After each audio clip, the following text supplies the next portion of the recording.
Good evening. I'm Gina Sapiro. I'm the Dean of the College and Graduate School of Arts and Sciences, and I'd like to welcome you all to the third of our Discovery series for the year. This series is open to everybody in the Boston University community, our faculty, staff, students, alumni from the area. It originates from the College of Arts and Sciences and our Alumni Association. But what we try to do is cover a wide range of topics over the course of the year of interest that shows the diversity of the expertise that we have at Boston University, the kind of research that's going on, and the kind of education programs we have. So these events are made possible by the great faculty we have. One of my colleagues is going to introduce the panel in a moment. I'd like to welcome you. I'd like to welcome especially the alumni who are here.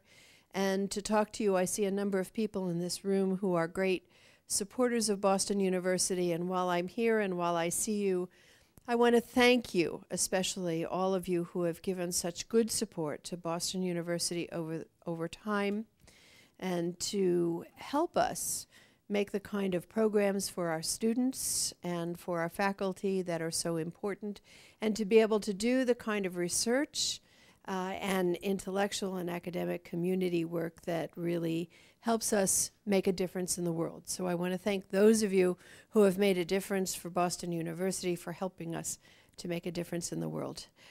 So what I want to do now is introduce Bruce Schulman, who must be behind me here.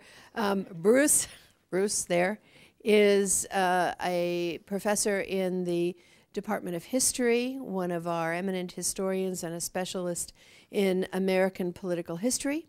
And he will introduce the panel and our panelists. So Bruce, please. Thank you. Thank you, Dean Sapiro, and I want to extend my thanks to Caitlin Nee and her staff for organizing this event, and especially to all of you for coming out. When Dean Sapiro asked me to host this event, I was particularly delighted because I think in this election year, it's fitting that we devote this evening to considering one of the most essential and consequential dimensions of American politics, yet one that's often hidden or ignored. And the subject of reapportionment can let us delve into some juicy stories of American politics, but it also is so important because it raises fundamental questions about how a representative form of government really functions. It's also particularly fitting to address this subject on this occasion because we celebrate not only the remarkable anniversary of the first gerrymander, the 200th birthday of Governor Elbridge Gerry's original gerrymander, and of the cartoon in the Boston Gazette that immortalized the salamander-like creation of Gerry as a monster. But we also have two other significant anniversaries to commemorate this year. 100 years ago, in 1912, the size of the U.S. House of Representatives, which had risen steadily as new states entered and new people arrived on these shores, reached its current number of 435. And except for a brief two-year exception when Alaska and Hawaii came in, since 1912, when Arizona and New Mexico were admitted to the Union, the House has remained the same size, meaning, of course, that the redistricting of congressional districts now has become a zero-sum game and fights over slices of a pie that is no longer expanding, and so all the more combative. We also this year mark the 50th anniversary of Baker versus Carr, the Warren Court decision on redistricting in Tennessee, the first of several landmark Supreme Court decisions on reapportionment that struck down a variety of grossly uneven legislative districts and established the principle of one person, one vote.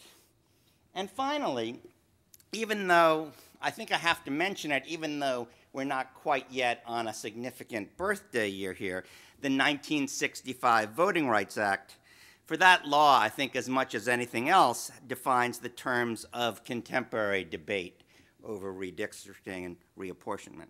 In August 1965, as you see in this photograph here, President Lyndon Johnson signed the law providing for federal government oversight of election procedures to prevent racial discrimination, truly a turning point in the history of American politics.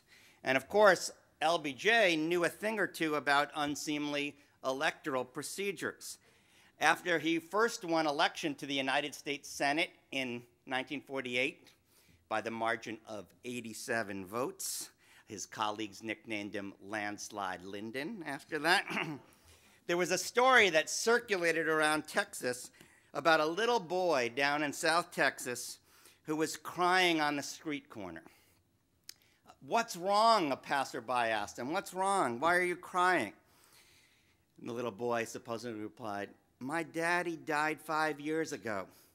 He came back 3 times to vote for Lyndon Johnson, and he never once even said hello to me." Okay.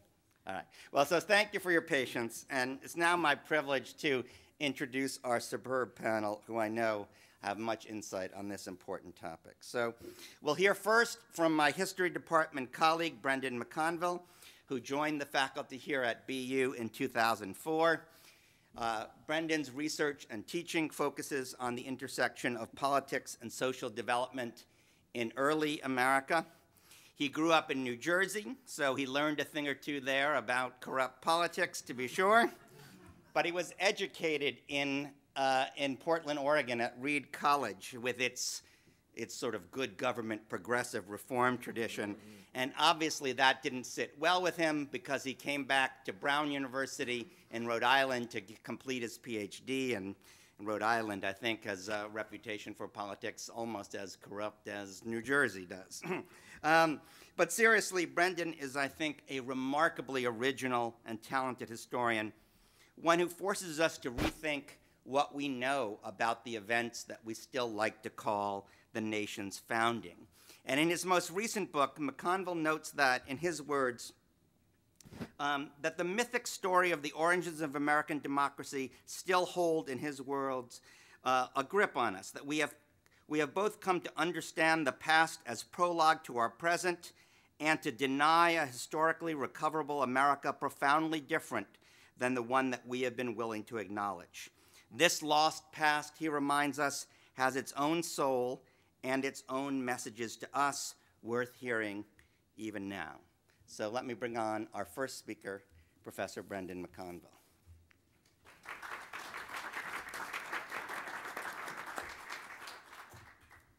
Well, I would say that Bruce's introduction shows that he himself does not lack political skill. I'd also note that I did indeed receive a master's degree in creative politics while living in Rhode Island. First, I'm very pleased to be here speaking tonight. I think it's a wonderful idea, and it allows us in the faculty to reconnect with members of the community and to greet and meet people in the community who we may not have had the chance to meet yet. The title of my talk is The American Revolution and the Origins of Gerrymandering. Last Saturday, the New York Times carried an emotional editorial denouncing what they called the hijacking of democracy by the New York Assembly's, and I quote, legislative task force on demographic research and reappointment. The paper of record bemoaned the, and I quote, ridiculously warped and irregular borderlines drawn around legislative districts by the legislative task force. Such borders, the editorial page insisted, inhibit real democracy in the Empire State. Superficially, I think many Americans would agree with the Times editorial page for a change. There are a number of political terms whose very utterance brings forth derision and thoughts of corruption and abuse, and perhaps none of these sucks the hope out of those who somehow wish for a cleaner, more honest, more democratic political order than gerrymandering. The conscious partisan manipulation of electoral boundaries to assure the ascension or continuation in power of one party or another is seen as one of the basest and most abusive habits of modern American politics. Of course, this practice has hardly gone unnoticed by political scientists and historians who have determined it native to Massachusetts, tracing its genealogy back to the early republic to the Declaration of Independence signer Elbridge Gerry. forever immortalized as the inventor of this particular form of corruption, and incidentally, a sort of seen as the root of it. His actions seem to foretell or reveal, if you will, the death of true revolutionary virtue, the kind of surrender into a kind of more corrupt political order. Tonight, though, I want to suggest that we have been perhaps too quick to indict him and too quick to assign him the honor of inventing this practice.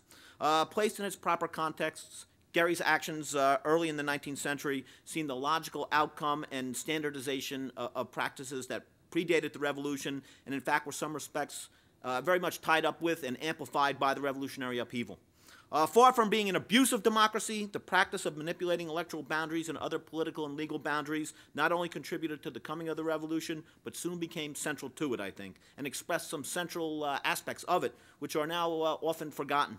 By the time Gerry acted to create the distorted electoral district that became the basis of his political immortality, the fluidity of electoral and political and legal boundaries had long been accepted as a central part of the emerging Republican political order. This practice of abusing or manipulating electoral districts, of course, extended back into the mists of British history. By the 18th century, there were men being elected to Parliament from boroughs on the English coast that no longer existed and, in fact, were underwater.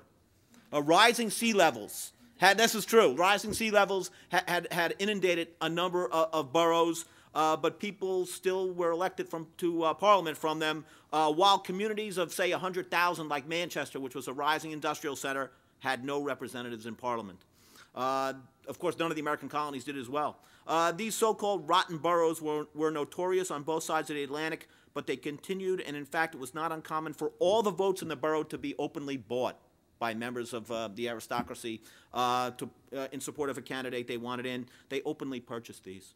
It wasn't the same modern practice that the New York Times was complaining about by any means, but it was its medieval equivalent, I think.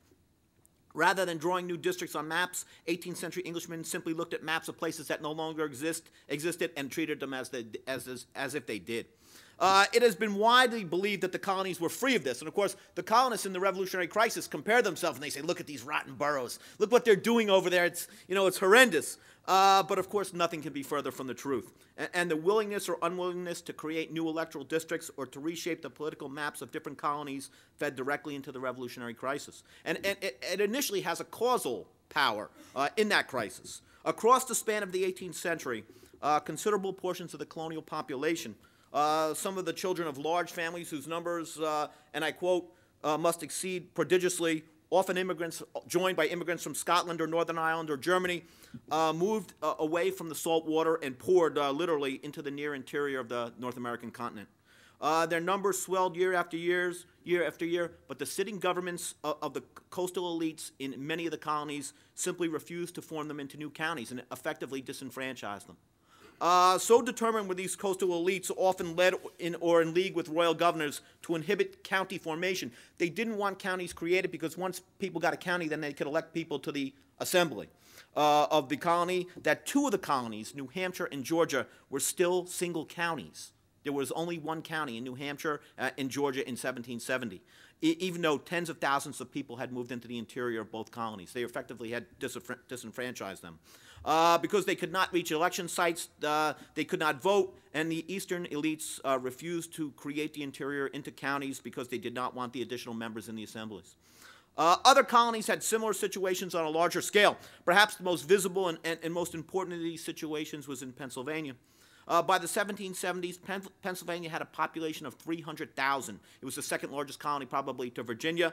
Much of it lived in the interior near the Susquehanna River. If you know Pennsylvania, the river goes down the center of what's now the state. Despite the fact that over half the population was living in the interior, those counties were only allowed to send 10 representatives to the Pennsylvania Assembly, while the Quaker and Anglican elite of the coast sent 26 representatives to the Assembly, effectively outvoting the Westerners, effectively, again, disenfranchising them. Even Massachusetts had a version of this problem. The interior counties never had the full political weight that their numbers would have warranted. The breakdown of the empire in mid-1770s only further accelerated this process, and indeed, again, the idea of fluid political boundaries was soon at the center of the political debate, tied as it becomes to classical contract theory in politics, political contract. The belief that the social and imperial contracts had dissolved or were in the process of dissolving created a kind of intellectual and conceptual crisis that we are more prone to think of as part of the French or Russian revolutions than we are of our own revolution, which we see as being placid and kind of a boring and intellectual revolution, which it isn't. This is Patrick Henry, of course, who most of you have heard of, the great orator of Virginia. At the First Continental Congress, he says, "Government is dissolved. Fleets and armies in the present state of things shows that government is dissolved. Where are your landmarks, your legal boundaries of colonies? We are in a state of nature, sir. I propose that a scale be laid down, and that part of North America which was once Massachusetts Bay, and that part of which was once Virginia, now no longer truly exist. I go upon the supposition that government is at an end. All distinctions are thrown down, and all America is thrown into one mass." Henry's remarks came during a heated debate over whether representation in Congress should be by colony or by population. And that problem, which ends up leading to this in a sense, they never got fully reached a resolution to that problem. They never got away from it, really. They couldn't make up their minds whether they should vote by population or by state, or the accepted and received legal unit, counties, towns, states, or now colonies/states. The advent of the revolution, as Henry suggested, led many people to question the propriety of voting by, or accepting the legal, political districts that they inherited from the imperial past. And a lot of people didn't want to do it. They wanted to abolish it all and create one kind of what they called the universal republic. It seemed somehow if the world had begun again, and Patrick Henry implied that time had come to draw new lines on the map of North America, both political, legal, and that this would be the mark of this revolution. In fact, one writer after another called for an erasing of the electoral, political, or legal boundaries they had used while they were been part of the British Empire, and they called for the creation of new ones, usually, though not always, based on population units. A writer to the New York newspapers in March of 1776, for example, suggested that once America became independent, there'd be at least 3 new colonies formed, one at Albany, New York, Susquehanna in Pennsylvania, and Montreal. Montreal may be divided by dividing Canada into 2 colonies. The province of New York, this is the same writer, is at present too large for the convenience in government, and as the deputies in the extremes of it, or some seasons especially, cannot be soon convened as urgent necessity might require, that this new colony be called Albany. We will include the lands in dispute between New York and New Hampshire, which we now know as Vermont, and by taking them away from both, we will settle the matter so far as it respects government. The like dispute will be settled by forming another colony on the Susquehanna, in now what's Pennsylvania, to include all the lands contended for between Connecticut and Pennsylvania. All the colonies, he continued, in New England must forego some alteration in their boundaries, because that of Rhode Island bears no proper proportion to that of Massachusetts Bay, the former not having 60,000 inhabitants, while the latter has 300,000 or 400,000 at an odds of nearly 7 to 1. They couldn't understand how the Congress could allow voting to go by state, what was becoming states or colony, because Rhode Island only had, as he said, 60,000 people. How could their vote be the same as Virginia or Pennsylvania, which had many times more? And of course, they cannot resolve this issue. By the mid-1776, this impulse to redraw the lines of life, as some of them called them, the lines of life, was focused largely on the creation of electoral districts. While there were different goals and agenda in all this, the debate over whether voting should be by population, arranged in new and seemingly more rational. Part of what they were doing was trying to create a more rational shaped district, so that districts wouldn't look, as you know, I mean, if you look at a map of the eastern United States, boundaries follow often rivers or abandoned roads, now abandoned roads. They wanted a kind of scientific grid laid down, in which everyone, would be within a kind of population unit. Each district would be roughly the same population. But they argued over this. Some people wanted to retain the ancient boundaries and the ancient counties and towns, because they feared that if they gave them up, that would mean that property rights would be next, and that people would be saying, oh, you can't own 200 acres. That's gone. That was under the empire. Typical in regard to this former impulse to create new districts based on population, which had supporters high and low in the social order, was a suggestion put forth by one Massachusetts town in the late 1770s that, and I quote, "the whole state be divided into equal districts, each to send one representative to the assembly, making in whole 150. Every small corporation, meaning the practice in Massachusetts, each town could send a representative to the assembly. Being allowed to send a representative is no real advantage to them, as it can amount to no more than a nominal representation. Whereas if the state were divided into equal districts of the proper bigness, whereby parts would enjoy an equal representation, and then the burden and expense would be equally shared. This, of course, is an bitter issue, and the arguments over it continued for years in New England. They could not resolve this. Indeed, by 1780, not only were people debating over what constituted a normal electoral district, but in a number of areas there were sustained efforts to create new states within the boundaries of the existing states. And people just started to claim that they did not recognize or would not acknowledge the existing state boundaries. In New England, for 6 or 7 years, there was a concerted effort to create a third state between Vermont, which itself was a kind of illegal creation, and New Hampshire. In other words, in the Connecticut River Valley. For a moment, just stop and think. If that had worked, New Hampshire being a red state and Vermont being a blue state, it would be like a purple state. They would want low taxes, but would be for gay marriage or whatever. You can see the potential there. This third state, New Connecticut, as they called it, held a number of assembly meetings and conventions. Similarly, during Shays' Rebellion, which of course some of you, or many of you, are probably familiar with, 3 counties in central Massachusetts attempted to form a new government. They just sort of claimed that they were an independent state. They wanted to send representatives to Congress.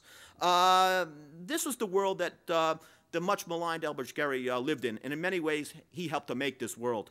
Gerry was the son of a merchant born in Marblehead in 1744. His father had aspirations for him, and he attended Harvard before returning home to work in his father's shipping business. When he attended Harvard, your class rank was determined not by your grade point average, but rather the perceived social standing of your family.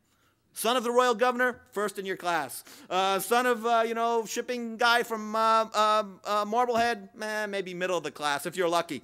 Of course, some people like John Adams and Gerry resented this, as you might imagine. The imperial crisis's impact on trade and business led Gerry into politics. Near the end of the imperial period, he was elected to the Massachusetts General Court and became a well-known voice against imperial policy, especially after the coercive acts closed the port of Boston. He became a member of the colony's Committee of Correspondence, designed to coordinate resistance to imperial measures.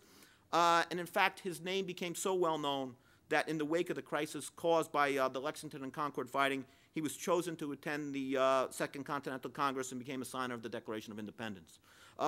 He was repeatedly sent to Congress during the war, serving on a number of committees. One of the strange things about Gerry, and one of the things that's worth noting in this, is that although his name has become synonymous with abuse and corruption, throughout most of his career, he was known as a moderate and a person of high political integrity, a person who spoke his mind, but was a kind of centralist. He was willing to work with people. Even when he took a strong position, he didn't personalize things. It's sort of strange that he has the rep. His claim to immortality is not necessarily a fair one. Though he felt that the Articles of Confederation government, the first American government, which collapsed in 1787, had serious issues. He was elected as a delegate to the Constitutional Convention of 1787 and became very concerned about the course of the deliberations there. He became uneasy when several factions began to advocate for an extreme centralization of power. Of course, Alexander Hamilton famously called for a president and a Senate for life, effectively, and also meant a number of delegates were calling for a standing army, which Gerry was militantly opposed to, believing that a standing army would erode public liberty, and he was a very firm believer in a well-armed militia as the best defense of public liberty as well as the best national security. He became extremely uneasy. Even though he had gone as a kind of supporter of reform, he became extremely troubled by what he was hearing. He was no egalitarian. In fact, one of his most famous quotes is declaring that society suffers from, in the 1780s, suffered from too much democracy. He's hardly egalitarian at all, but he immediately became suspicious of these designs, and he refused to sign the Constitution and became a leading anti-federalist during the Massachusetts ratifying debate. He opposed the Constitution. He thought that it left him very suspicious about the concentration of power. Nonetheless, in the first Washington administration, he becomes a Federalist, a supporter of the Washington administration. In what's the first party system, there are the Federalists and the Jeffersonians, or as they're also called, the Democratic Republicans. He supported Washington. He was, of course, friendly with John Adams. That's part of it. Adams was vice president. He supported the first Bank of the United States and was considered a Federalist, although he was a kind of strange, as I said, centralist. He had views that fit into neither party, but he was known, his main reputation, until we get to this point, his reputation is largely for personal integrity in politics. As I said, it's sort of a sad end for him. He was too afraid of central power to become a warm, a strong Federalist, but he was too worried about democratic anarchy, which was a major preoccupation of the founding generation, to fully embrace the sort of more egalitarian democratic Republicans led by Jefferson and Adams. Despite his clear partisan identification, he's with the Federalists. Gerry remained on good terms with political leaders throughout the spectrum of American politics. In 1797, he very sadly became embroiled in one of the most famous incidents of the early republic, the so-called XYZ affair. He was sent, and he was not, even though a merchant, a cosmopolitan person particularly, he was sent with two other American ambassadors, John Marshall, the famous Supreme Court Justice, soon to be a Supreme Court Justice, and Charles Pinckney, to negotiate with the French, because there was a kind of undeclared naval war going on between France and the United States over the impressment of sailors, and there was a number of issues, trade. He went there, of course, famously, they get there and they're treated like hayseeds from the edge of the world, which in many respects they were. And at the same time, they became indignant when French diplomats approached them and said, if you want to negotiate with us, first you have to pay a bribe. They became indignant. Pinckney, of course, and Marshall then left, but Gerry, who was a Francophile, he was very pro-French. In the support of the French Revolution in France was a major political issue of the 1790s. He stayed largely because he was sympathetic to the French as a nation, or admirer of the French nation, but also because he was trying to avoid a war.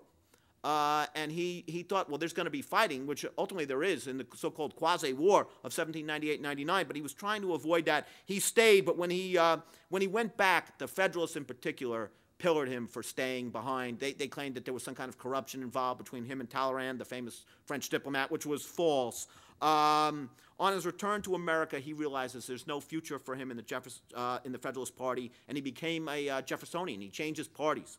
When Jefferson took power in 1800, Gerry's political focus shifted back to the states. He repeatedly ran for governor of Massachusetts early in the 19th century as a Jeffersonian, a kind of lukewarm Jeffersonian, and he repeatedly suffered defeat.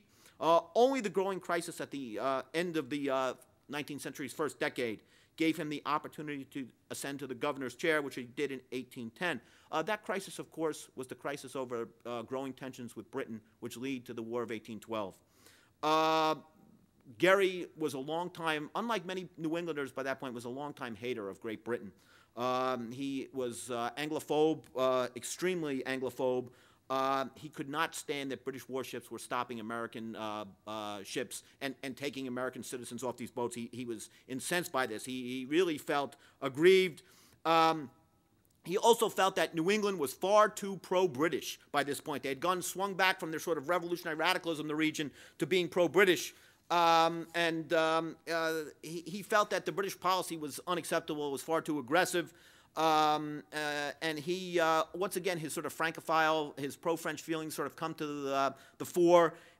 He became relatively early on, strangely enough, given his earlier career, an advocate for a war with Great Britain. Although, on the other hand, strangely enough in that, he becomes a strong advocate for this war. He does not want to vote or support for armaments. He thinks, well, we'll just have a militia, that'll be good enough. It's kind of a strange thing. It was the greater background of the ideas that boundaries and districts were fluid and could be manipulated, and the sort of more current notion that Gerry's views that there needed to be a war with Britain, that Britain needed its pride humbled, which were wildly at odds with most New Englanders, which led to the great redistricting controversy, which would forever bear his name. In 1811, the bill that called for the redrawing of the electoral districts of the Massachusetts State Senate it was introduced. It apparently did not originate with him, but he advised on it, supported it, and he signed it as governor, leading to the creation of this creature here, as it was called at the time, the Gerrymand or the Gerrymander. It's kind of a mutated salamander. It was seen as being appalling. In fact, it was something that they were familiar with, that there were issues about how they were going to form these districts. But, of course, this gave the Federalist politicians who really hate him because of his pro-war views, of course, this gives them the opportunity to pillar him. It's unclear who coins this term. It's one of the several hostile Federalist newspaper editors of the Boston area. It's unclear which one. The cartoon, of course, as you see here, appears in March of 1812. It looks like a cross between a salamander and a vulture, and I think that that's intentional. It loses its salamander quality, actually, and looks more like a vulture, if you ask me. Basically, Gerry and the other Massachusetts Democratic Republicans drew these new electoral districts in order to ensure as much Democratic Republican influence over the state as possible. They had suspicions that members of the state government wanted to get out of the United States, and those suspicions were probably accurate. Of course, in the Hartford Convention of late 1814, 1815, New England toys with the idea of leaving the United States, of secession. The goal of secession, the goal was to maintain as much public support and legislative support for the Democratic Republicans in order to maintain as much support for the war with Britain as possible, given what they knew was the hostility of the majority of the Bay Staters to that war. Gerry was voted out of the governorship for his apparent partisanship. I mean, they tear him apart. They use this thing to tear him apart in the newspapers. But worse punishment for him was yet to come. Madison and the other Jeffersonians seeking geographic balance for his second run for the presidency. Madison's, after the death of George Clinton, the one-time governor of New York, Madison's first vice president, they anointed Gerry to run for vice president with them. The ticket won, and Gerry went to Washington, where after a year and a half of the joys of that particular office, the vice presidency, during which he repeatedly supported the Madisonian policies and attacked the British enemy in writing and in print whenever he could. He dropped dead in office in November 1814. Apparently, vice president was an extremely dangerous office in the Madison administration. He kind of goes through 2.5. He's not terribly lucky in vice presidents. Gerry had survived the burning of Washington, but he could not survive the Madison administration.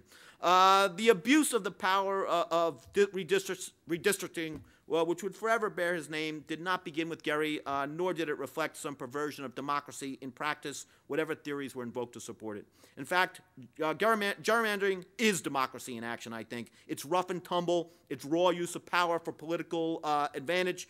It's peaceful but abusive partisanship. Gerry belonged to a more democratic of the two parties of the day, and his turn to sharp partisanship after a career noted for moderation and true Republican self-sacrifice was indeed, I think, indicative of a turn towards the sharp partisanship which has defined our democratic system ever since. To deny this, I think, is to deny the essence of democracy. I think no matter how much it may hurt the editors of the New York Times or our own sensibilities at times, democracy has this quality. It's raw. It's raw use of power. It's jostling. It's elbows. Gerrymandering expresses something essential about our political essence and who we are as a people. And to accept that, I think, is to accept something essential about the American political order. Thank you.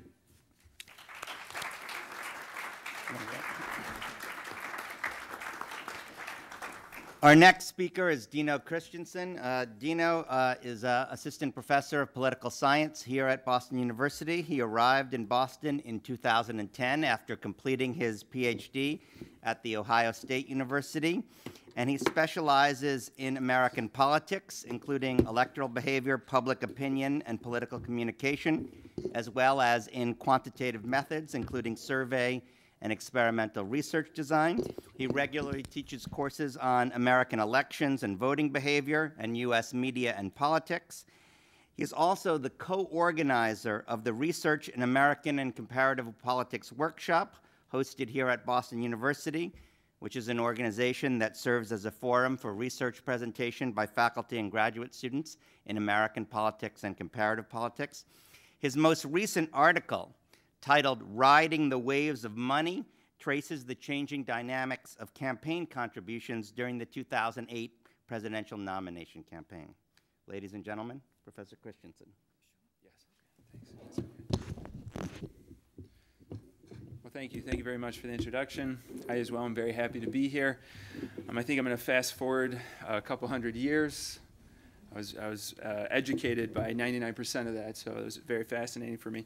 I thought it might be fun to talk a little bit about some of the conventional wisdom that's out there about redistricting, maybe more than conventional wisdom, some of the myths, some of the assumptions we make about redistricting, modern day redistricting, and see to the extent that political science can actually calm our nerves or give us reason to pause about some of these pretty strong assumptions about the way redistricting is done today.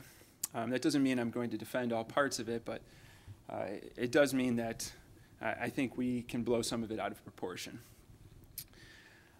So to begin with, I think we have to acknowledge that we have a somewhat strange process going on here after this one person, one vote, after various decisions leading to one person, one vote.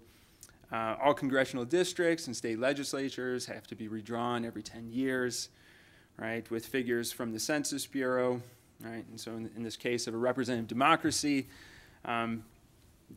we have this kind of awkward situation in which we feel that we have to be represented, right, that our vote should matter and should count in terms of seats, those who are representing us in government. By default, state legislatures have been in charge of the redistricting process, right? And so it's kind of traditionally, or typically I should say, it's the same as any legislative process, state legislative process. It has to be introduced into a chamber. Both chambers have to agree to it. It goes to the governor. Governor can sign. Governor can veto, right? Certainly, on the other hand, there are several states with variations on this process, right? There are various states that use independent commissions, right? Some are partisan, some are bipartisan, nonpartisan, independent in any number of ways, right? Some legislatures introduce a bill and they have some sort of backing from an independent commission for any additional questions. So there's a ton of state variance on this. And I think it's also important to note that members of Congress don't determine how their districts are drawn, right? State legislatures, the state legislature does, that state legislators do, or these independent commissions do. Now, that doesn't mean that there isn't a whole bunch of influence that they can give to this process. I'll come back to that in a second. So here's our beloved state in 2002. This is my new state, only been here for a couple years. And 10 districts, right, 10 congressional districts. And here is it 10 years later. All right, so how did we get here? I'll leave that to our distinguished guest, representative, to talk more about the nitty-gritty on this. But, right, we lost a seat due to population change. You see the west side of the state totally changed. We have 2 Democratic incumbent areas down there by Quincy, districts by Quincy and Cape Cod that have been merged together. We've got this new minority-majority district in Boston. The point I want to make is not so much that any number of players may have had an influence on this process, but that despite whatever kind of structural reform we want to make in the process for redistricting, there's going to be enough wiggle room for those of political interest to demonstrate some sort of influence. Right? So though these redistricting plans are mandated, right, they're fairly, if ever, neutral. In other words, the change in districting doesn't necessarily come about by accident or by some pure structural or objective rules. The districts can be designed and are designed oftentimes to have very known electoral consequences, right? Consequences in terms of who we're represented by and how, right? And as I mentioned, even though members of Congress don't draw their own districts, they do influence the process, right? As do state legislators, regardless of whether they're on the committee or actually drawing up the maps themselves. They have the ability to influence what goes on. And typically, one of two problems arises. The first one we should be pretty familiar with is partisan gerrymandering. The second one is incumbent gerrymandering. So in the case of the former, right, there's a redistricting that makes the map more favorable towards a particular party. In the case of the latter, right, it ensures that those who are currently in office don't see greater competition when the rules change. So it protects those who are currently in office.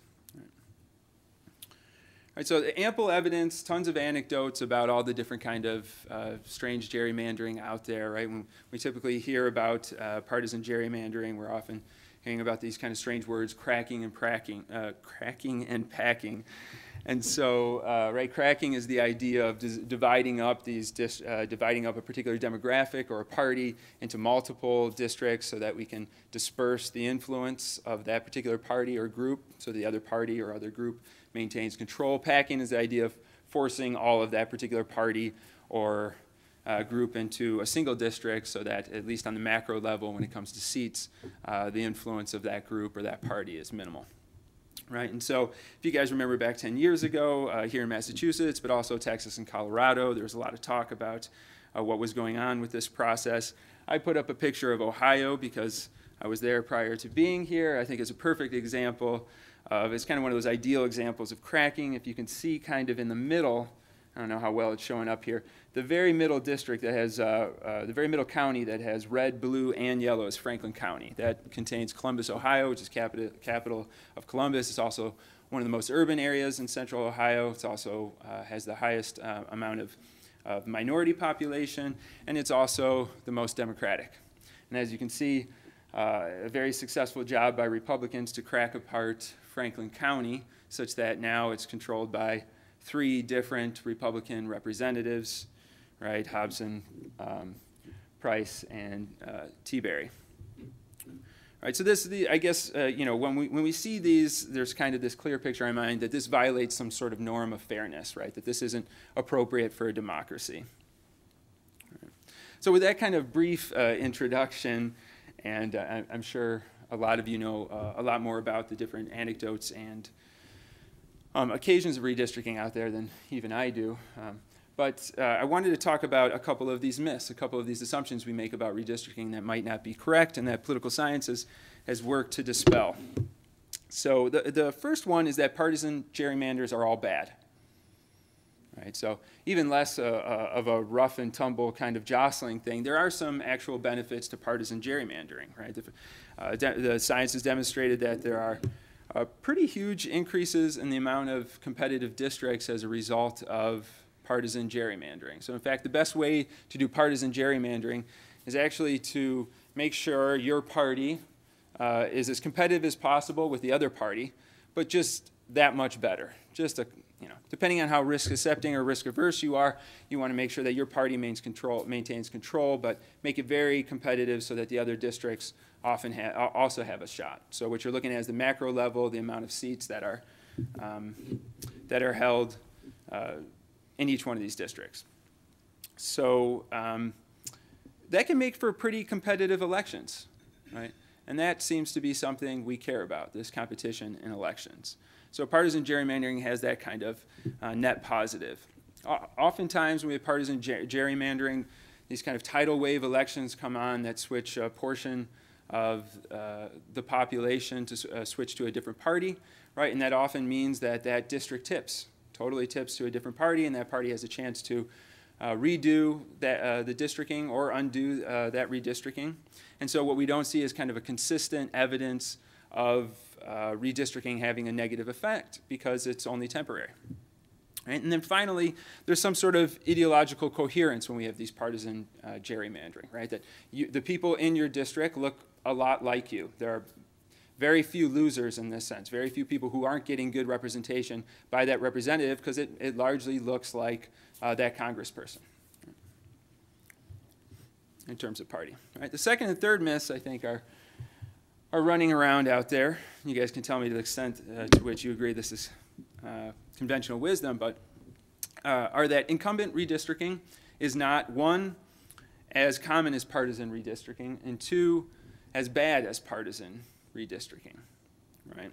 So for those of you who remember 10 years ago Massachusetts, I think we can readily admit that nonpartisan redistricting can be a pretty contentious situation, right? And indeed, across the country, this incumbent redistricting is more common.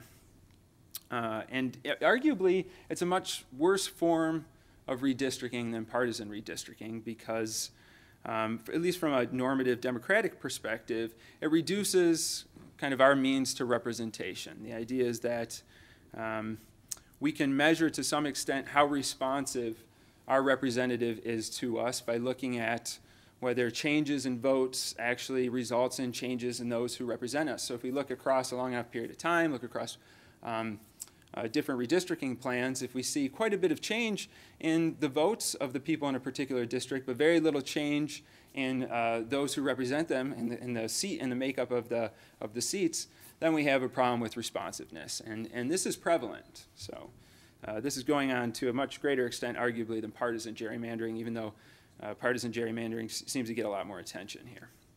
Having said that, there are still some net positive, or at least a couple of positives to incumbent gerrymandering as well, right? There's mounting evidence that incumbent gerrymandering have some sort of positive effects. First one is there's kind of a common phrase in political science that we hate Congress, but we like our congressmen, right? And so in the case of incumbent gerrymandering, you know your congressman, you like your congressman, you have a high level of satisfaction with your congressman, and usually a lot of people in your district do. Otherwise, they wouldn't keep voting for him, wouldn't be a safe incumbent, right? So these kind of homogenous districts, such as the safe districts presented by incumbent gerrymandering, actually work to increase voter satisfaction in a kind of a strange sense.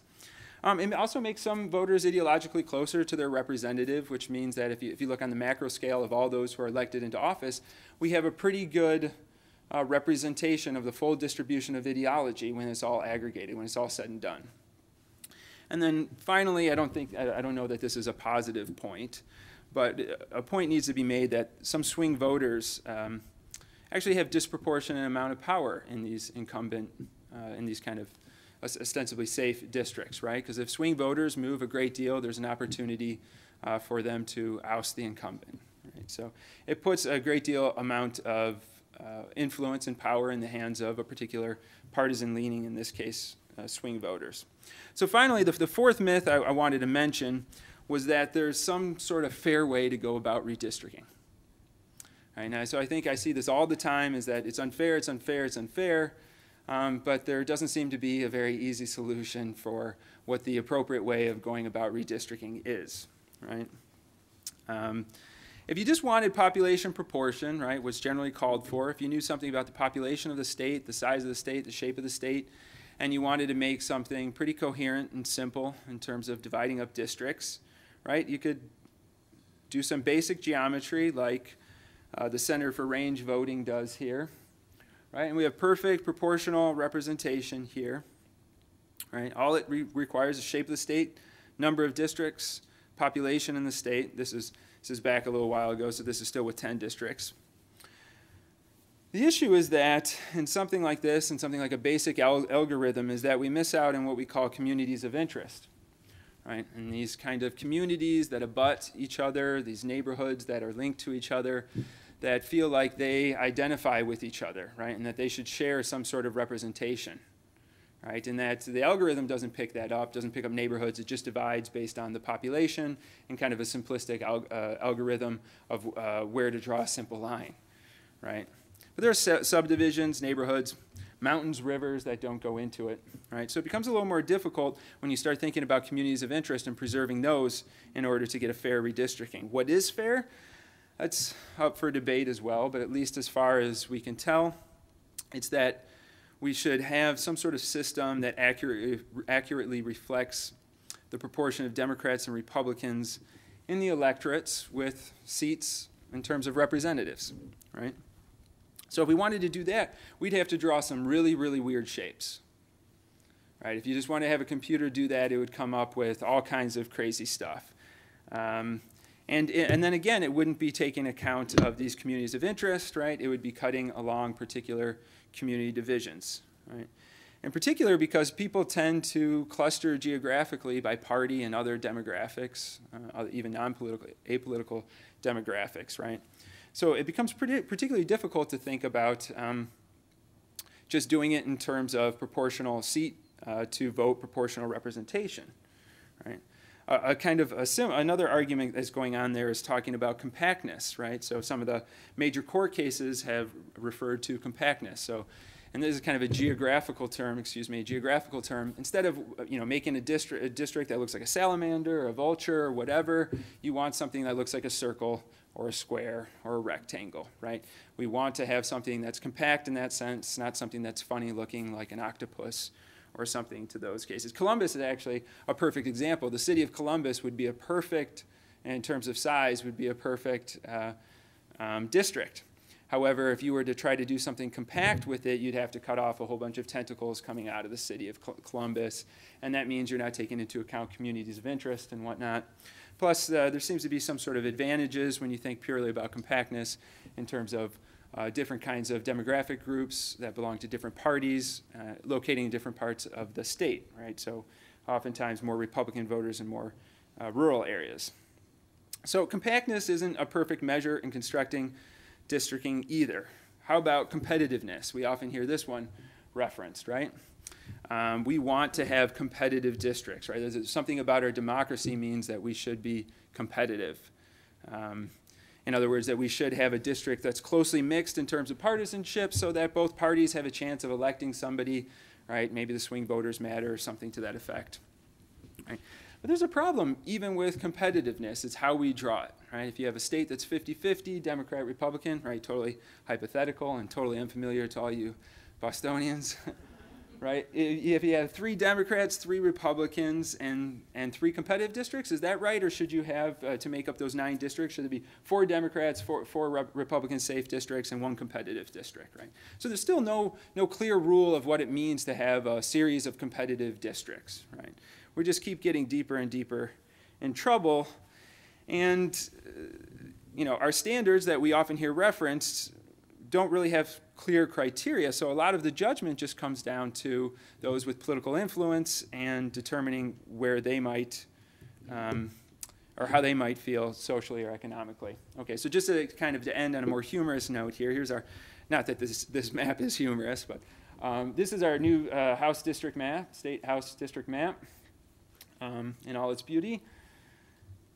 Is it possible in Massachusetts to actually, got me thinking, would it be possible for Massachusetts, the State House of Massachusetts, to go Republican? And I started trolling around. I mean, in a certain extent, there's an underrepresentation, right? Statewide races in Massachusetts get around 35% Republican. But the state house is only 20% Republican, something around there. Right, so is it doable? I mean, with a little bit of computer skill, I was trolling around on the internet, and sure enough, there's a plan out there to get a Republican-controlled state house. Right, and get over 80 votes in Massachusetts for Republican House. I mean, in other words, it's doable, right? There's a ton of manipulation out there with a little bit of numbers, some computers. You can have some pretty drastic effects on the political composition of this state. So I don't worry, you Democrats out there. This is highly unlikely, even with some tricks. But so is there a solution? All in all, the job of those charged with the redistricting is very challenging, probably more challenging than we give them credit for.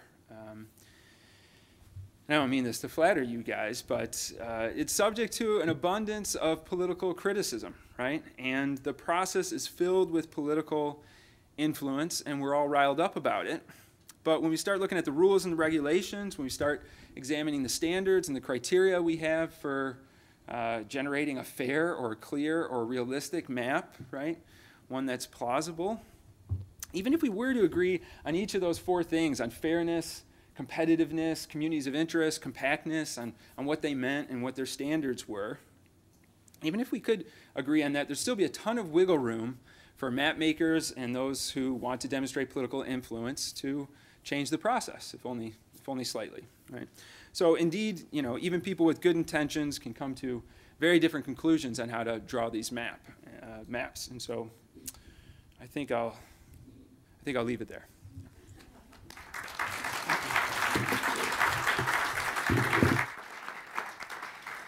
Thanks. Our final speaker and a surprise guest that I'm very excited about tonight is Representative Michael Moran, who represents the 18th Suffolk District, which covers part of Brookline and Brighton in the Massachusetts State House. Representative Moran co-chairs with Senator Stanley Rosenberg the legislature's Joint Committee on Redistricting, and so he can give us a first-hand account of how redistricting worked here in Massachusetts, and we're very honored to get his perspective. Thank you.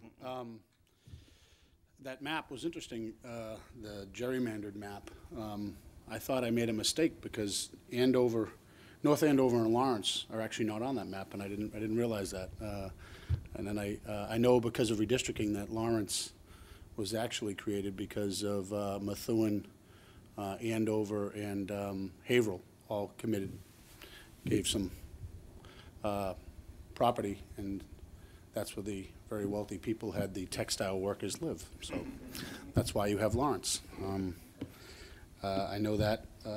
Since this is a history thing, I thought I'd throw some history in there. So I also learned tonight that, thank you, Brendan, I didn't know that Elbridge Gerry was the original founder of the NRA. I didn't know that either. That was kind of interesting. But my name is Michael Moran. I am a state representative from Boston, one of the members of the Boston delegation. I've been in the House of Representatives for about 8 years. In that time, I've served in a number of capacities. I started as a backbencher, I guess you'd say, and moved my way up, and I've chaired the Election Laws Committee for a number of years.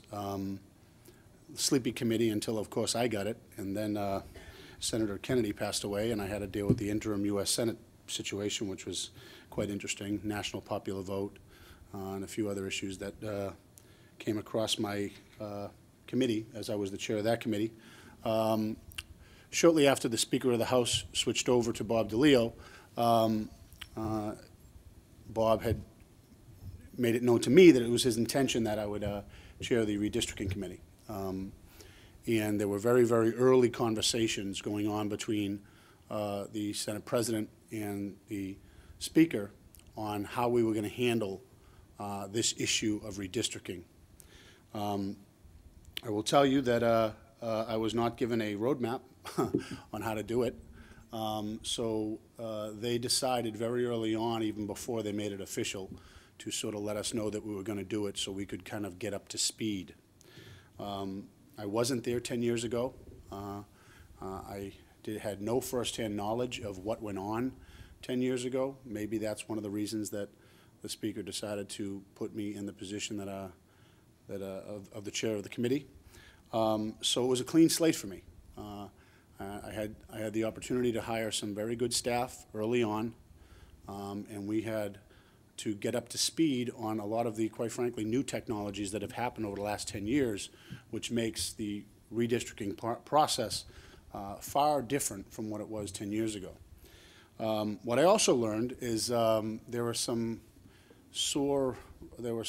hurt feelings in relationships that needed to be rebuilt. And that's something that you can't learn in a textbook. That's something that you really just have to kind of roll up your sleeves and get out there and talk to the advocacy groups and listen to them and hear their concerns. I did that for approximately a year and did a lot of listening and tried to, where I could, take whatever best practices that they thought would help the process and try to employ them into the process that we were building. So in that time, before I actually officially became the chair of the committee, I was building together with my co-chair, Stan, what a process, this new process would look like. And I think the reason that one of the reasons that we were successful this time around, if you in fact believe we were, was that communication was one of the things that I think was lacking. Not just communication between colleagues in the House and Senate, but communication between fellow elected officials in the legislature, communication between advocacy groups, and anybody, quite frankly, that was concerned about the issue of redistricting. So to build that trust, I think when we finally put together a process and some of the advocacy groups, or most of the advocacy groups, saw their requests that they had asked us in the process. Right off the bat, I think they said, oh, wait a minute, maybe they are going to do this a little different this time. One of the things we've done, I'll just quickly touch on the process, was we did 13 hearings, more hearings than we've ever done in this process before. We made sure that they were geographically spread out. We made sure that they were on T-lines so people could get to them. And we did them in places that, quite frankly, government hasn't really gone out and reached out to people in Pittsfield and down on the other side of the bridge in Cape Cod and all out, Lawrence, and there were 13 hearings in total. Those hearings were recorded, and they were, if you couldn't attend the hearing, you could watch all 13 hearings on the website that we put together. Probably the single most important tool that we did in this process that wasn't done 10 years ago was a website. That website was extremely robust. I also serve as the chair of the redistricting committee for NCSL, which is the National Council of State Legislators. And I attend conferences quite frequently on this issue. And some of the attorneys that sort of go to these conferences have said to me that they actually used our website to look up case law because it was so easy to use. So on the website, we put data. We put old data. We put new data. Any data we could get our hands on, we tried to throw up on the website. We put maps, old maps going back to Elbridge Gerry. We did put, like I said, any pertinent case law that had happened, not just case law from 20 years ago, but in the last 10 years, there's been a few cases that were important. One of them I can touch on later, which revolves around going down to a deviation of 1 on the congressional districts, which we did. Software. You could go onto our website. You could download software. We didn't want to do that internally on our website, but what we did do is we directed you to a site where you could download that software, create your own map, and then submit it to us all over the internet. We offered an area where you could comments. You could go on and you could ask questions, and we'd get back to you and answer your questions if you couldn't find that on the website. Also in that comment section, you could also, like I said, submit your own map, but you could also submit testimony if you couldn't, in fact, make one of the 13 hearings that we had scheduled. So there was a robust website that really fostered dialogue that I think may not have happened 10 years ago, which was another thing that I think added to the end result being a positive result. After the website and we did the hearings, the next thing that was being requested of us is that there be some sort of comment period so that the maps weren't put out. In the past, I believe what has happened is they'd be put out on a Friday, they'd vote on a Monday, and the next thing you know would be the law. So we put the maps out early, that both myself and my co-chair, Stan Rosenberg, incidentally, he was a fantastic partner in this, and he had a little more history than I did because he did this 10 years ago. So I leaned on him quite frequently, and he was a great person, great elected official. So we were able to put these maps out. The initial maps, the proposed maps, were put out by the co-chairs, and we put them up on the website. And we made it publicly known that they were up there, and you had a period of 7 to 10 days, I think it was, I forget now, on the House and Senate maps to comment. That was done before the bill came out of the committee. So people had a chance to actually comment on the bills before it was even reported out of committee. And in both instances, in the Senate and the House maps and in the congressional maps, there were changes made from the initial drafts that we put out to the draft that the committee put out when the comment period was over.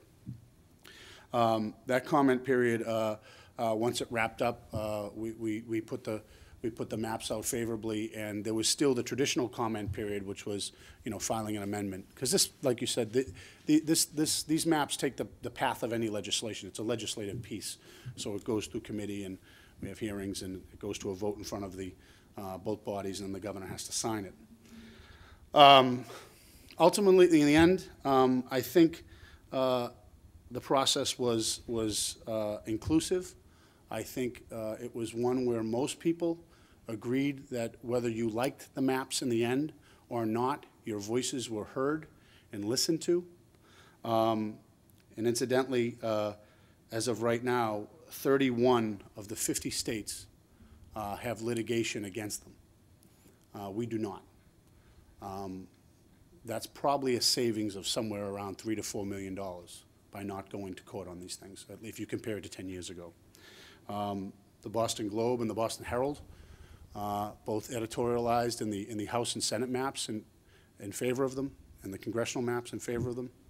And advocacy groups from all walks, from the Black Empowerment Coalition to OISTE, which represents Latino and Hispanic residents, to Common Cause, to Mass Vote, all supported and were very complimentary in their comments about this process. One of the quotes that I will always remember is one of the members of the Black Empowerment Coalition said that Massachusetts should be used as a model for the rest of the country, which I think is something we can be proud of. So hopefully, I will wrap it up by saying I hope we have changed the redistricting process in Massachusetts from gerrymandering to Morandering. So.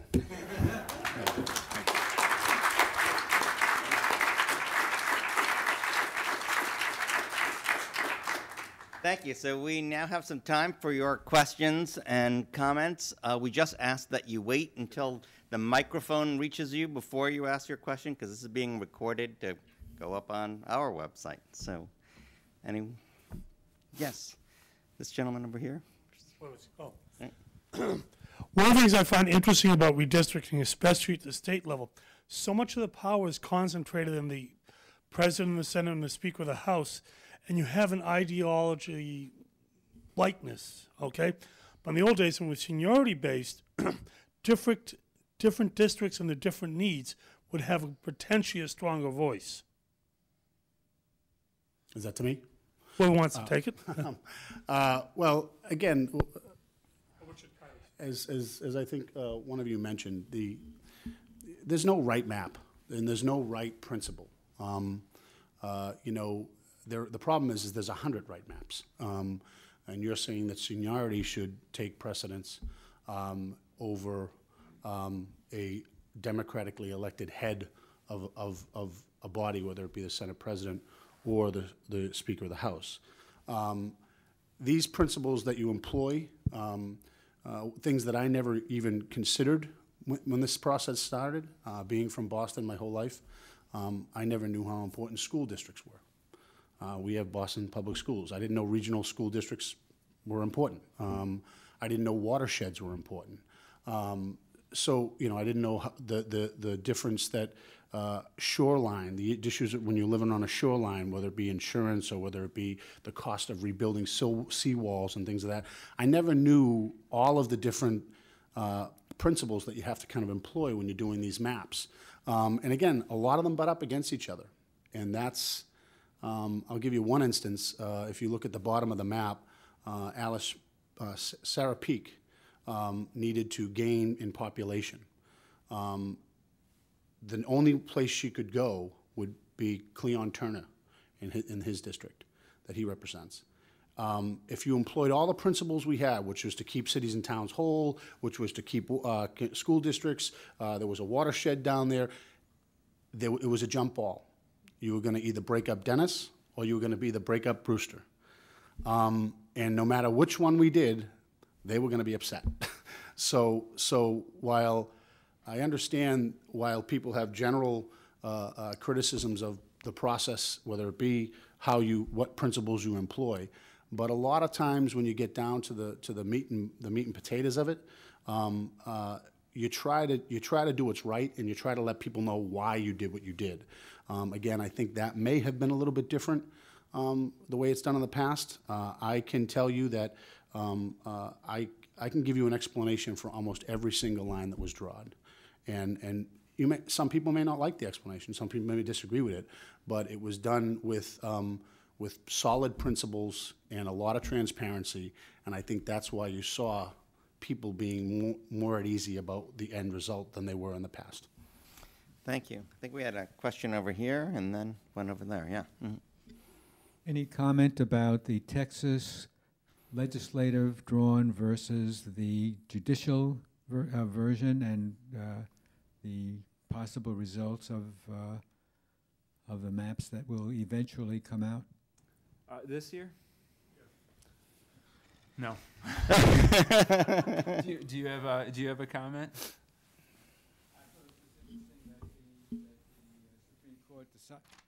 Interesting that the Supreme Court decided that you have to use the legislative, look at the legislative court, and then make the changes, and not prejudge what should be prior to looking at what the legislature wanted. Go ahead. I mean, there's a long history in these electoral reapportionment cases where the issue for courts is what is a political question and what is a judicial question. And throughout most of the 20th century, courts said, you know, you may be right that these electoral redistricting plans or failure to do redistricting, like in Tennessee, for 90 years, they never changed the district, even though population obviously changed enormously. That they said that's a political question, and courts really have no standing to intervene. One of the things that the case that I mentioned 50 years ago, Baker versus Carr, did was to say that no, in fact, that these are judicial questions because they get to fundamental 14th Amendment issues about, you know, about equality and so on. And but so I think the Texas case is sort of an interesting permutation of that long question about, well, what role do courts have and what role should be left to the democratically elected legislatures. And of course, the big sort of wrench in the works that made that so much complicated was the Voting Rights Act and the civil rights movement that produced the Voting Rights Act, because now we have to take into account a whole wide variety of other factors, not just the community of interest, the compactness, and also, but these questions about racial and ethnic discrimination as well. So that, I mean, I don't have any prediction about what's going to happen in Texas, but I think that's part of this longer history of argument over whether it's a judicial question or a political question and who should be deciding it. Mm-hmm. There was a, yeah. My name is Kathy Robertson, and I'm from Worcester, and I worked with Representative O'Sullivan back in 1990 when we did the redistricting. I was part of the redistricting committee, and I also managed Jim McGovern's campaign in '96. And Jim, I'm surprised the map of his district wasn't up there. He has what's called the Ivy League district. It goes from Princeton to Dartmouth, and it takes 1 hour and 45 minutes and 3 media markets to get from one end to the other. You did an admirable job reconfiguring that. I was very impressed when I saw the map. But my first question when I found out you were going to be here is, who on earth did you piss off to get this assignment from the speaker? But that said, there are two specific things. One is, which you addressed a minute ago, one of the issues that we had a problem with back in 1990, and a lot has changed. I mean, we were using typewriters and smoke signals, so there's a lot of different, things you can play with now. But minority-majority representation was really, really tough, especially since a lot of the power structure emanated out of Boston. And I know that, when you have Senator Bolger's district and these other folks' districts right in the urban sections, and so the political, the political partisanship was very important in redistricting then, because things had to radiate from them. So I was wondering how you managed that. And the other thing I was wondering was about public input, because back then we really did try to go around the state and get public input. And it was very, very difficult. I mean, first of all, people see redistricting as being somewhat arcane, and it's not something that people get really passionate about, like, gay rights and, gay marriage and stuff like that. And so there was very, very little input. We would have hearings in Lawrence and 5 people would show up. So I was wondering what type of response you got from people and how successful the website was.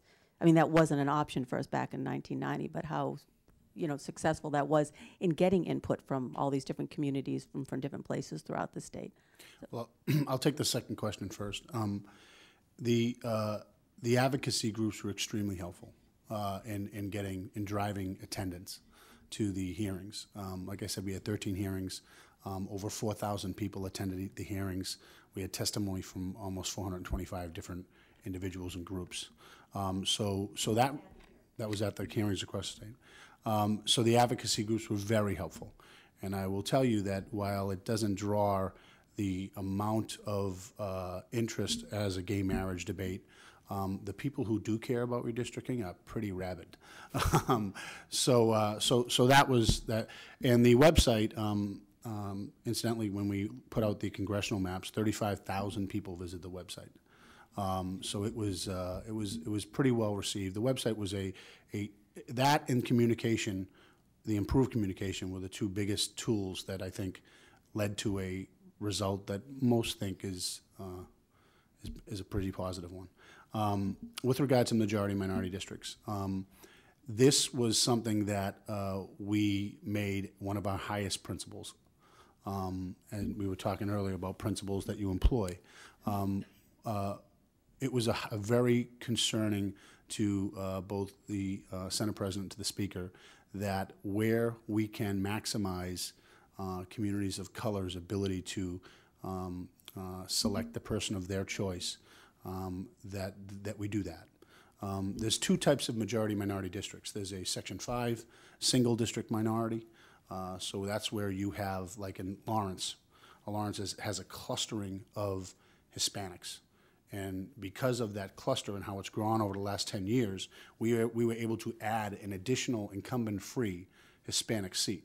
So there's a lot of things that I'm personally proud of about that map. That's one of them. That it is in all likelihood, and again, this is where, you can draw maps and you can think you're going to get a result, but you're not going to be guaranteed that result. In all likelihood, in January of next year, when we raise our hand for the next session, there is going to be an additional voice from Lawrence that is likely to be Hispanic, and I think that's important.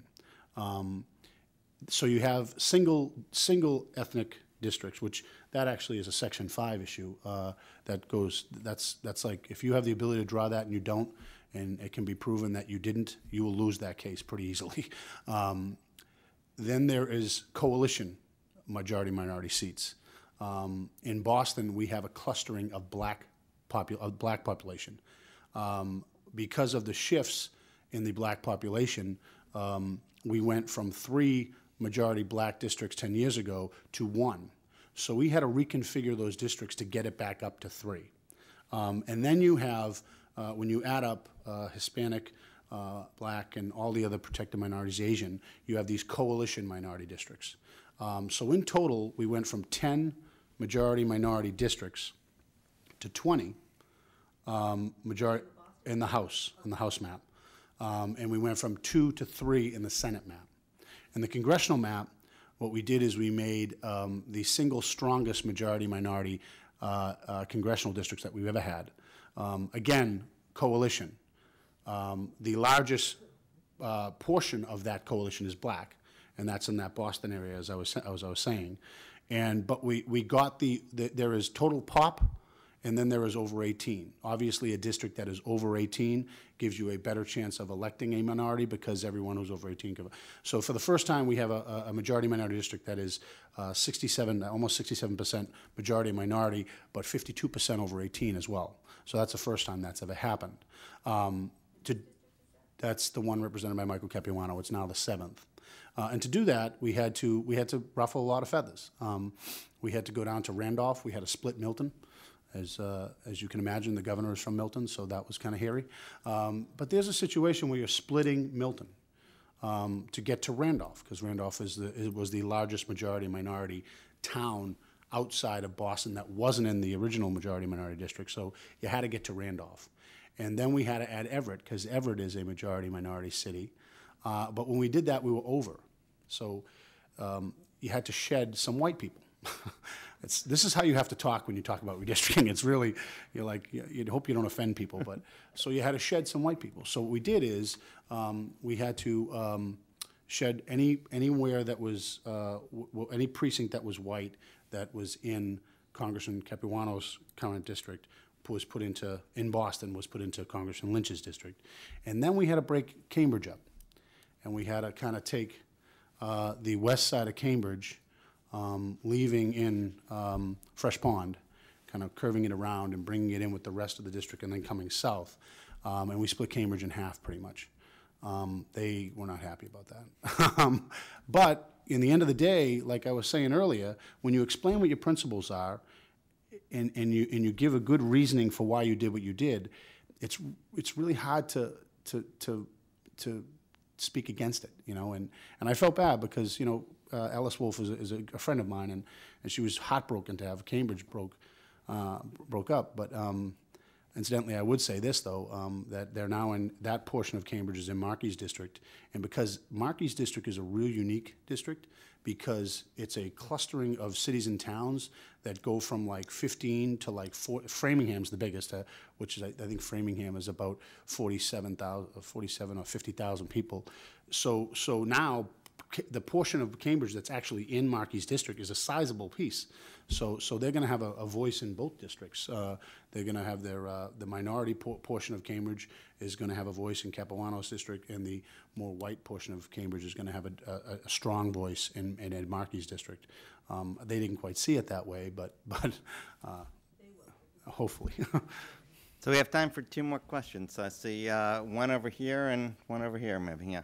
That's... Hi, thanks. I think Massachusetts went very well, but I'm concerned about the national picture. I think what's happened is by saying that there's no fair way to do it and devaluing compactness, we have really hurt the redistricting process nationally, especially in states where Republicans control it.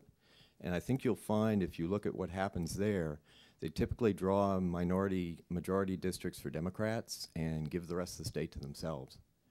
And I think this is a very serious problem. I think we ought to be looking back at putting more value into compactness when we do these things. And I think you'll find that when you do that, that voters feel less manipulated.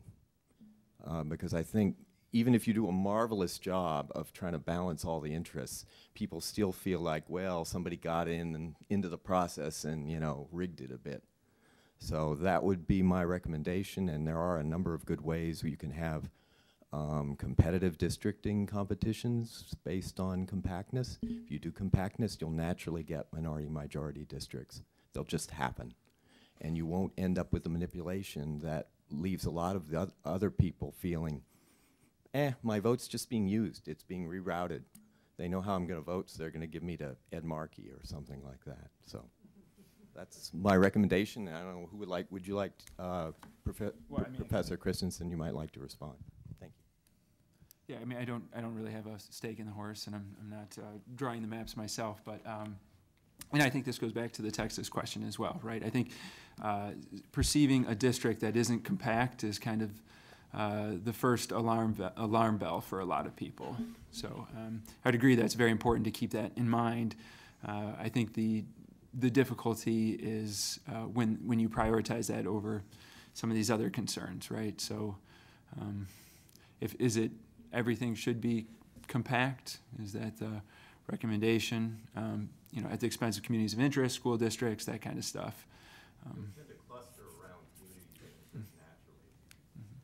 Yeah, I mean, the argument I can see against, and I don't have a strong preference against it or something like that. I think it is a good indicator of a fair redistricting plan.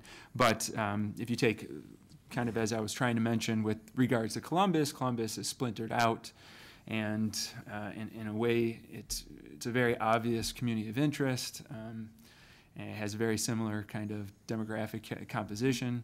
In the city, it's the right size for a district. And yet, if you were to do anything compact with it, you'd end up cutting off various aspects of it. So, you know. People will always be cut off because of the requirement to have equal population. Somebody gets cut somewhere. I mean, one of the most famous scandalous cases, the Gerrymander in Philadelphia in 1960. Is anybody from Philadelphia here? When the boss Green, William Green, because of the movement of so many people out of the city of Philadelphia to the suburbs, they basically, you know, cut Philadelphia. Philadelphia was cut into many different legislative districts so that the city legislators would have the influence, and And the map is perfectly compact. That is, they look like, you know, Philadelphia is cut into like 4 little quadrants and enough to dominate all of its surrounding suburbs. But that's a case there where compactness didn't have the effects that you have of creating majority-minority districts, of putting together communities of interest and so on. So I mean, that's a famous case that maybe shows some of the complexity of the process. So I'd also say that you know, I would disagree with you too. By the way, I think the single most important principle was empowering people of color, and I think that should take precedent over any other principle, and that's what we did, in fact. But I would also tell you that every time we talk about compactness, I really think there should be an asterisk next to the original 13 colonies, because you know, I wish I lived. There was an early editorial by the Worcester Gazette or Worcester Telegram or something like that, and they said, you know, we should be more like Iowa. They have nice compact districts. So for the hell of it, I looked up Iowa, and you know, 6x6 townships, and everybody's nice and compact, and by the way, they're 98% white. So it's, you know, I'd love to draw districts in Iowa, you know. So, but when you're dealing with the peninsula and you're dealing with meets and bounds, and I mean, take a look at New Salem once. Take a look at that town, and how do you draw something compact, which goes down the, you know, the middle of the state and follows the Quabbin. You know, it's just tough to draw compactness in one of the original 13 colonies because of how the lines were drawn originally, you know. Well, Gina. Thank you. When we first thought about this anniversary of Elbridge Gerry and the gerrymandering, and those of us who are political junkies thought, oh, this is going to be so cool, we're going to talk about this. And then I thought, I don't know, maybe it's only a handful of us, but clearly there's such a range of issues, political issues, intellectual issues, social issues, and so forth, that this was a good discussion, and I'm sure we could keep going. And I want to thank my colleagues, Professor Schulman and McConville and Christensen and Representative Moran. Thank you very much for your participation. Partway through this, Representative Moran raised a different theme that is really the reason for us to be here. He talked about how much he had learned, and I actually found that very moving as you talked about from where you came from, as you looked at the rest of the state, and the things, you know, you could say in a very straightforward way. There are things you know very well because of your experience and your education and everything else you've done, and there are clearly things you don't know. And what better way to wrap here than to talk about, of course, what we do here. We are an institution of research and education, of learning and discovery and of teaching. And what we do above all for our students here is, yes, teach them what they need to know now, but more than that, the way we see higher education today in the contemporary period is to prepare them for lifelong learning, to be able to continue to discover. We are, I think, the first generation in history that knows very well that we have no idea what life is going to be like for them later. We don't know what jobs there will be. We don't know what the economy will look like. We don't know what problems they will encounter. We don't know what the technology is. And therefore, beyond everything else, what we do for them here is to try to do what we can to prepare them for a lifelong learning so that they can be leaders like Representative Moran, and they can do these very tough things that they were never taught to do before and find themselves doing. Likewise, the reason we do this Discovery series and a variety of other events is because we believe that once you're a member of this learning community, you will remain that way for the rest of your lives. And we wish to serve not only our current students, but our alumni and our friends and people from the greater Boston area to be able to benefit by the knowledge that we can present from our wonderful faculty and from our neighbors and our colleagues and the other people in our community who can join with us to make sure that we can all continue to learn. So with that, let me thank you again.